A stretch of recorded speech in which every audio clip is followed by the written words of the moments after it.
Hello, hello, Aquarius. Welcome to your September 2018 overview reading.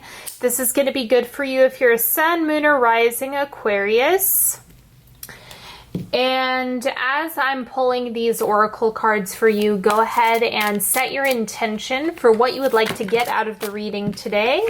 If there's anything that's coming up for you, feel into your body any points of tension, frustration, uncertainty, fear. Just go ahead, check in with yourself. Any of that stuff coming up. Take a few deep breaths into the diaphragm.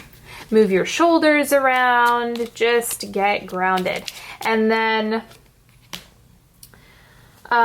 if you are wondering what decks I'm using, don't forget they're all listed out for you in the description box at the bottom. So it's after the links that I've posted.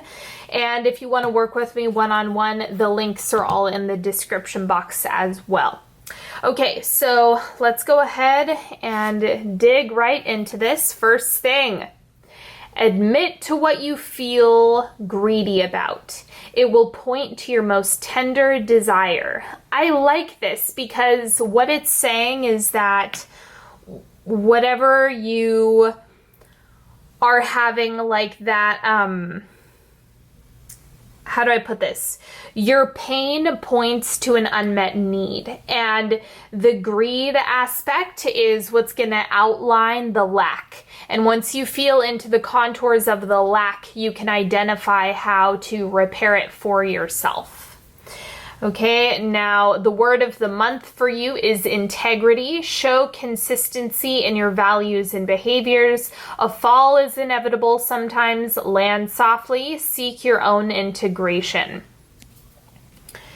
Okay, so being consistent no matter what is going to help support your manifestations as well as your healing. The animal spirit card for you is rabbit. So I think this is about focus. Where is your energy wanting to go? Where is your focus directing you? Where do you feel your attention being called to? And that's something that when you get those hits of inspiration, take action.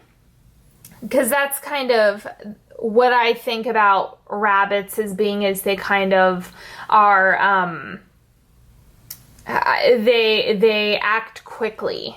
So that's kind of what you can also use this month as a model for kind of how to take action around your inspiration.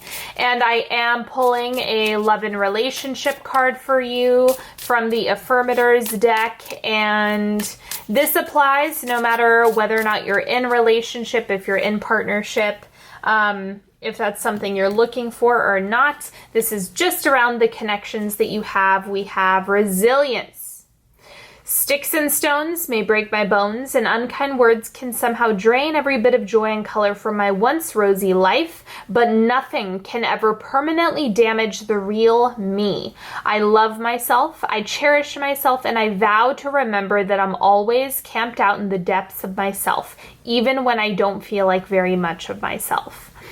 Okay, this is remembering that you are not your trauma. There is a difference between the ruptures that you've experienced in this lifetime and the essence of you. They are different. So I know that it's very easy for us to wear our damage as an identity. That is not what's happening, though. That is not, it doesn't have to be that way.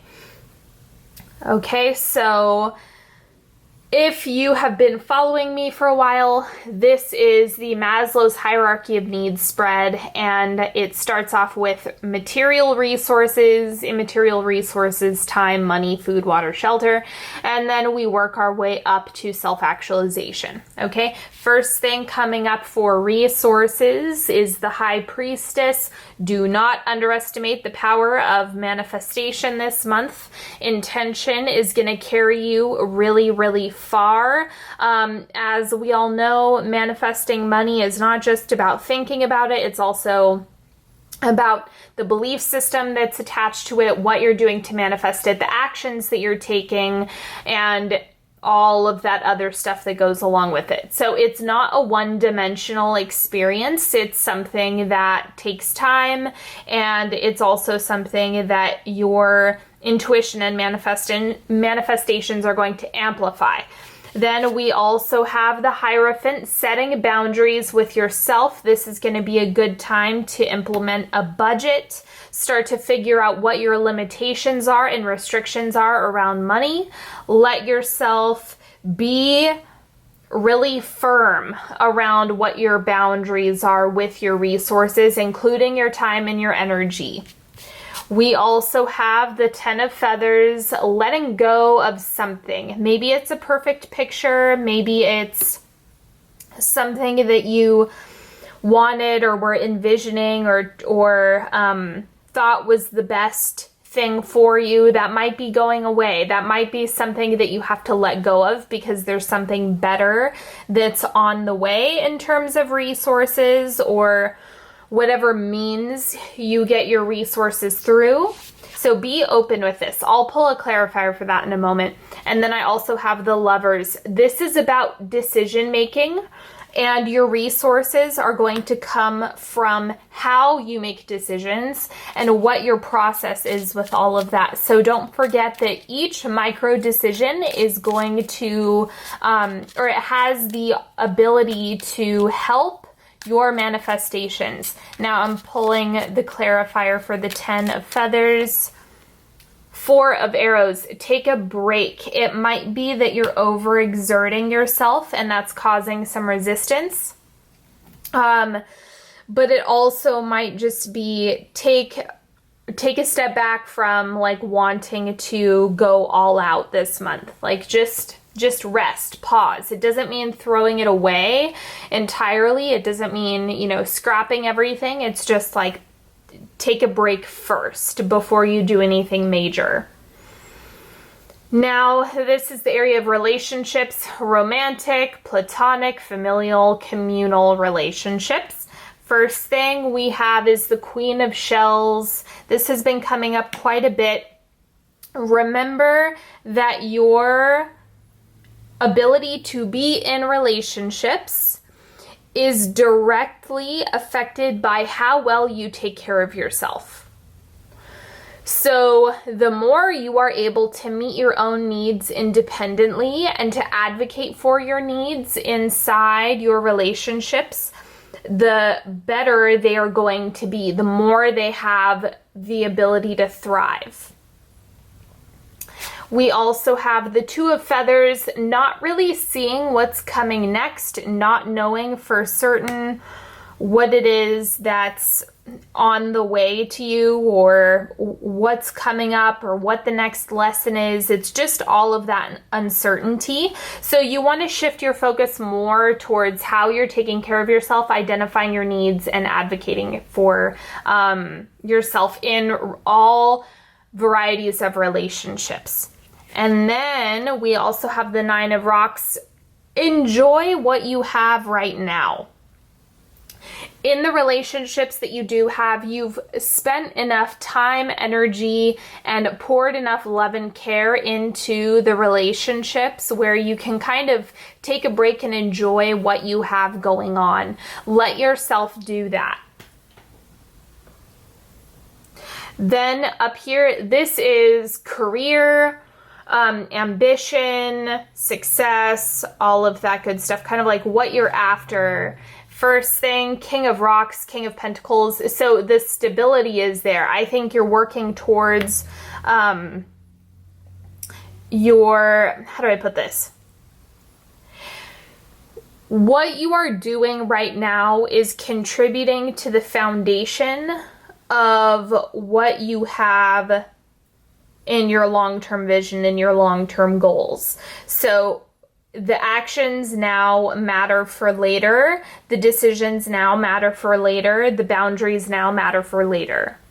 Okay, then we also have Eight of Feathers. I'm going to clarify this one as well.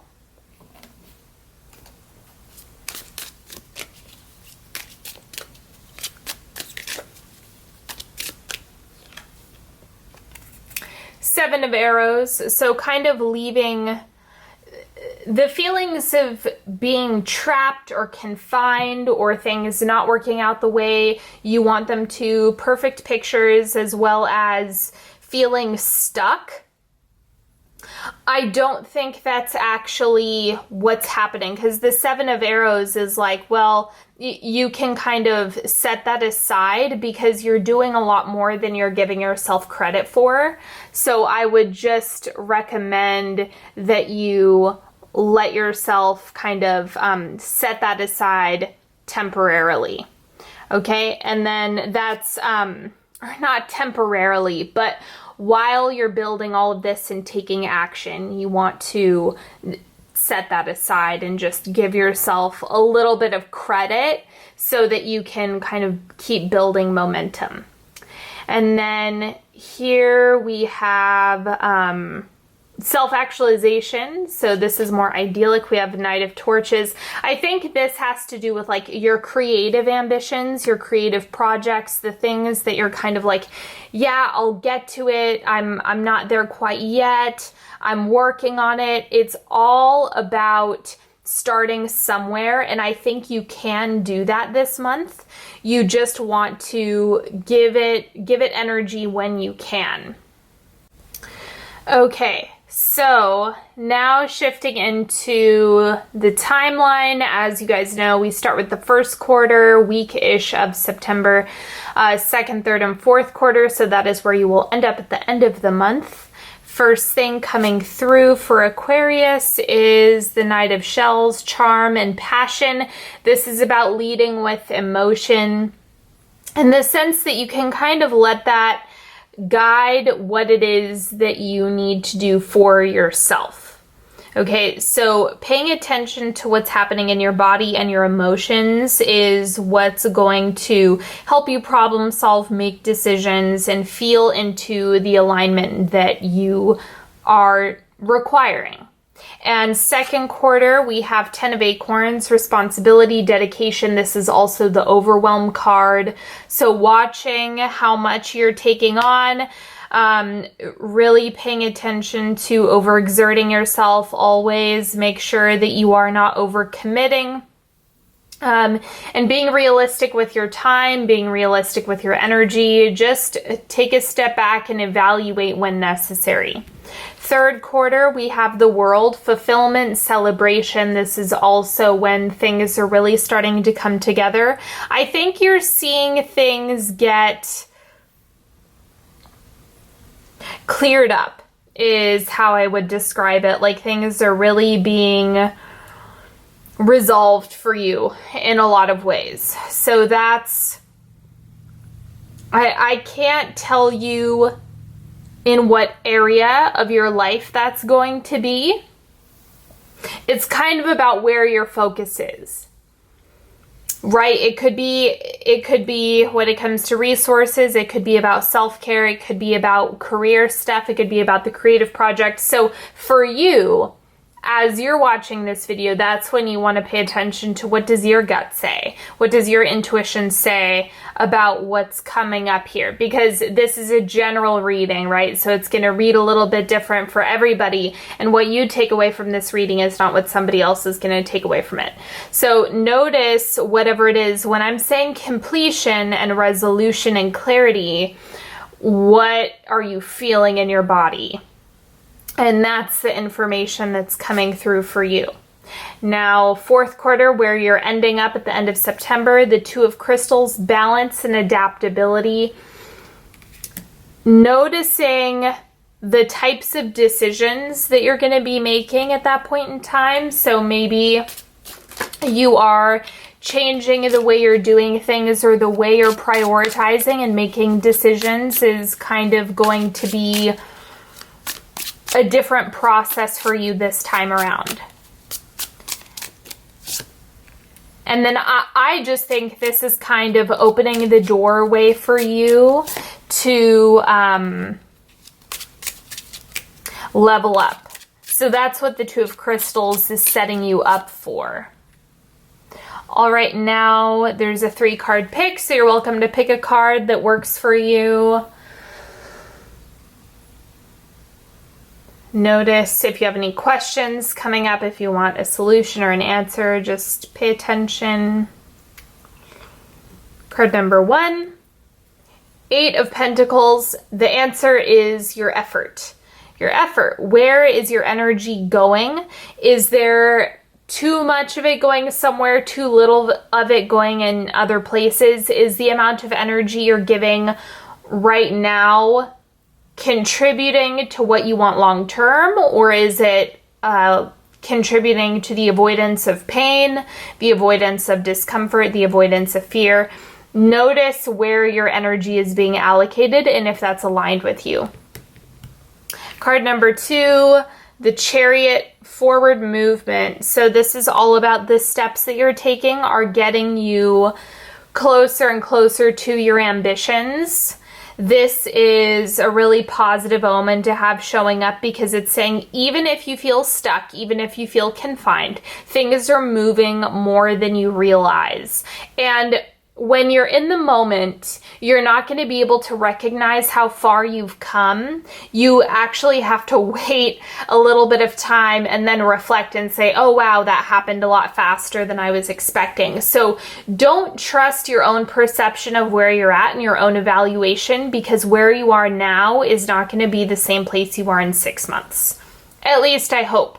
I hope there's some change for the better, but that's what you can only see after it's already happened. And then we have the 4 of Rods for the 3rd card. This is about creating space for yourself that feels good for you. So think about your home, think about the oasis that you create for yourself. And that is ultimately what you need to invest your energy in, because it's going to contribute to a lot of other really great things that maybe you can't you can't completely see right in this moment. So let yourself just invest there, have fun, enjoy yourself, enjoy the spaces that you're creating, and think about what makes you comfortable.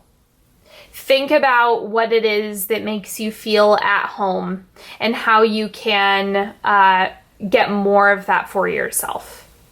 All right, and that is all that I have for you today. I certainly hope you've enjoyed this reading as much as I've enjoyed reading for you. Thank you to those of you who follow me on Facebook and Instagram. Thank you to those of you who like, share, and subscribe. I appreciate you. And a big, big, big, huge thank you to all of those who work with me one-on-one. You are what make this channel possible. I could not do this without you, and I just want to say a huge thank you. Don't forget, all the info about this reading, working with me one-on-one, can be found in the description box, and I will see you all next time. Have a lovely September. Bye-bye.